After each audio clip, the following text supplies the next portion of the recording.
and Luther gets his hands on it. And so he's reading that, and he notices that in Matthew's gospel, the word that's in the Latin is penitentiam agate, do penance. In Greek is metanoia, which is repentance. And the church was using this as like, you need to do penance. You need to, do all of this stuff to show that you're sorry. And part of that was, paying the church. And Luther reads this and he goes, hey, guys, this means something different. This means repentance. It means changing your mind. It doesn't mean like to actually do things.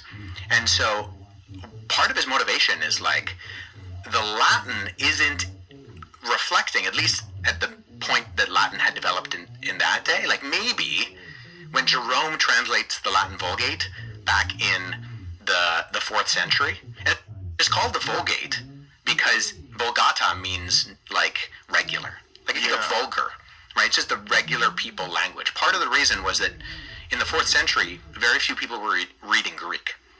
They were reading Latin. And so they're like, hey, Jerome, you need to produce a Bible in Latin because nobody can read the Bible anymore. And so he produces the Latin Vulgate. And ironically, by the time you get to Luther, 1,000 years later, no one can read Latin. And they're all using the Vulgate. Wow, that is fascinating.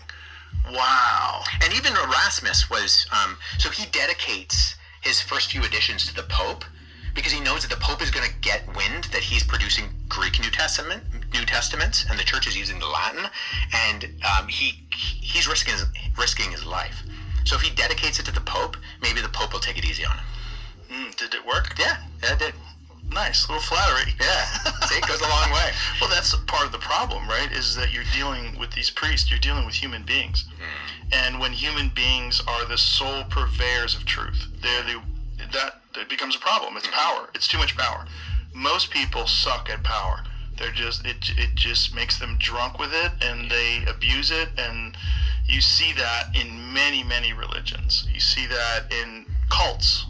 For instance, is the best example of it, because like when you know the person who created this thing, and this person is fucking insane, and you have a bunch of people that follow them. They're just looking out for your best interest, Joe. Yeah. Right? They just want to make sure you're doing the right thing. Did you see Wild Wild Country? Oh.